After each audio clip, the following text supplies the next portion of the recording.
တဘာဝဘေးအန္တရာယ်ငရင်တန်ခန်းစားခဲ့ရတဲ့နေရာဒေသများရှိပြည်သူများအတွက်ကယ်ဆယ်ရေးနှင့်ပြည်လည်ထူထောင်ရေးလုပ်ငန်းများကိုဆောင်ရွက်ရန်တကွန်ကမ္ပဏီဂရုမြန်မာ Agro Exchange အများနဲ့သက်ဆိုင်သောကုမ္ပဏီ Limited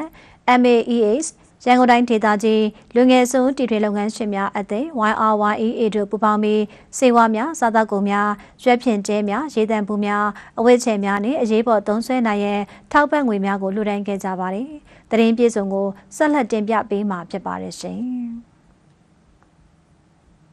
မလ28ရက်နေ့တွင်အား9.9အဆင့်ရှိအလွန်ပြင်းထန်သောမြေငလင်လှုပ်ရှားမှုကြောင့်တဘာဝဘေးအန္တရာယ်ငလင်တန်းခန်းစားခဲ့ရသောနေရာဒေသများရှိပြည်သူများကိုကူညီနိုင်ရန်အတွက်ထောက်ပံ့လှူဒါန်းမှုများကိုဆောင်ရွက်သွားတာနှင့်ပတ်သက်ပြီးတာဝန်ရှိသူကပြောပါတယ်။ကျွန်တော်တို့ MAEA ကုမ္ပဏီ Limited ဆိုတော့ဒင်းချင်းကုန်းလက်ကားဈေးမှာဟင်းသီးဟင်းရွက်ပန်းမှန်နဲ့ကုန်မျိုးတို့ကုန်ကြောက်တွေကိုလက်လီလက်ကဖြန့်ဖြူးနေတဲ့ဈေးလည်းဖြစ်ပါတယ်ခင်ဗျ။ကျွန်တော်တို့ကတော့ဒီဒဂုံကုမ္ပဏီ CEO လည်းဖြစ်တယ် YNYE ရဲ့ဥက္ကဋ္ဌလည်းဖြစ်တယ်ကျွန်တော်တို့ MAEA ကုမ္ပဏီ Limited ရဲ့စီမံခန့်ခွဲမှုရဲ့ဥက္ကဋ္ဌရဲ့ဖြစ်တဲ့ဒီဥက္ကဋ္ဌရဲ့ဥဆောင်မှုနဲ့အတူတူငလျင်ဘေးသင့်ပြည်သူများကိုနေစရာတဲတွေတန့်နေပေါ့နော်စားနေရိတ်ခါတွေဒီငလျင်သိမ့်ပြီးသွားရင်ကျွန်တော်ဖြစ်ပေါ်လာတဲ့ဒီယောဂါတွေအရေးပေါ်ထိခိုက်မှုတွေထိခိုက်ဒဏ်ရာရတဲ့လူတွေအားလုံးကိုဒီစေဝါအနေနဲ့ရောကုသမှုအနေနဲ့ရောလူရန်မှုဥက္ကဋ္ဌရဲ့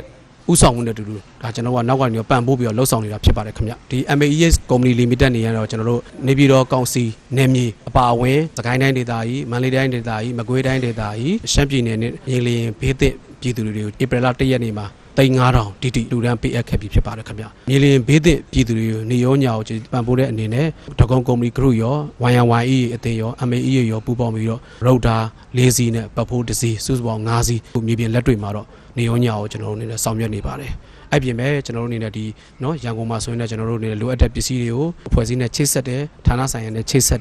ပြီးတော့လိုအပ်တဲ့ပစ္စည်းတွေကိုကျွန်တော်ရန်ကုန်ကပဲကျွန်တော်တို့ကနေရာတွေမှာလိုက်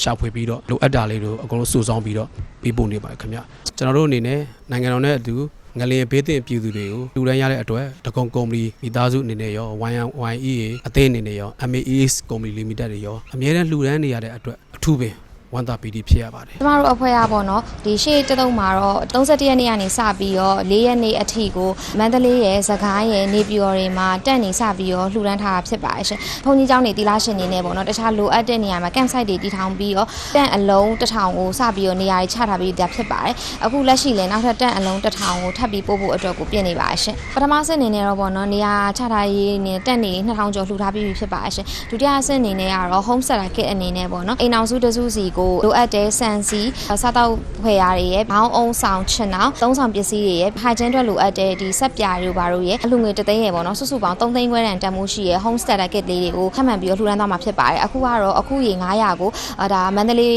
နဲ့စကိုင်းဘက်တွေကိုပို့ပြီးသားဖြစ်ပါပြီပေါ့နော်နောက်ထပ်အခုရေ2000လောက်ကိုဆက်ပြီးတော့ပို့ဖို့အတွက်ကိုပြင်နေကြပါရှင်ဟုတ်ကျမတို့ YY ရဲ့နဲ့အတူတူပေါ့နော်ဒီလိုမျိုးတွေ effective ဖြစ်လှူဒါန်းနိုင်တယ်ဆိုတာလည်းကျမတို့ပါဝင်ကူညီပံ့ပိုးပေးရဲ့အလှူရှင်တွေအများကြီးရှိပါတယ်အဲဒီလှူရှင်တွေကြောင့်လည်းအခုဒီအချိန်တိုအတွင်းမှာပေါ့နော်အများကြီးထိထိရောက်လှူဒါန်းနိုင်တာဖြစ်ပါတယ်အဲ့တော့အလှူရှင်တွေရဲ့လှူဒန်းထားတဲ့ငွေတွေအလေအလွတ်မရှိအောင်လို့ကျမတို့အသင်းဘက်ကနေတေချာဥက္ကဋ္ဌကနေပြီးတော့စီစစ်ပြီးတော့ထပ်မံပြီးတော့လှူဒန်းသွားမှာဖြစ်ပါတယ်ရှင်ဟုတ်ပြည်သူတွေအတွက်ကိုပေါ့နော်လုပ်ပေးနေတဲ့ activities တွေအကုန်လုံးကိုလည်းအချိန်နဲ့တပြေးညီ page မှာတင်ထားပြီးရဖြစ်တဲ့အတွက်ကြောင့်မို့ယုံကြည်စိတ်ချစွာလှူဒန်းနိုင်ပါတယ်ရှင်တဘာဝဘေးအန္တရာယ်ဆိုတာခဏတာကာလအတွင်းမှာဘဝတွေအသက်တွေအများကြီးပျက်စီးသွားတဲ့အတွက်နှစ်ပေါင်းများစွာတည်ဆောက်ခဲ့ရတာတွေကမိနစ်ပိုင်းအတွင်းမှာဆုံးရှုံးပျက်စီးသွားတဲ့အတွက်အားလုံးကလူသားချင်းစာနာပြီးဝိုင်းဝန်းကူညီဆောက်ရှောက်မယ်ဆိုတဲ့ရည်ရွယ်ချက်များဖြင့်ရှိသမျှခွန်အားတွေစုစည်းပြီးစီလုံးညီညွတ်စွာနဲ့အားလုံးလှုပ်ဆောင်ကြဖို့အတွက်ဒဂုံကုမ္ပဏီဂရုမြန်မာ Agro Exchange အများနဲ့သက်ဆိုင်သောကုမ္ပဏီ Limited ရန်ကုန်တိုင်းဒေသကြီးလူငယ်စွန့်တီထွင်လုပ်ငန်းရှင်များအသင်းတို့ပူးပေါင်းပြီးအထွေထွေလှူဒါန်းမှုများကိုဆောင်ရွက်ခဲ့တာဖြစ်တယ်လို့သိရှိရပါတယ်ရှင်။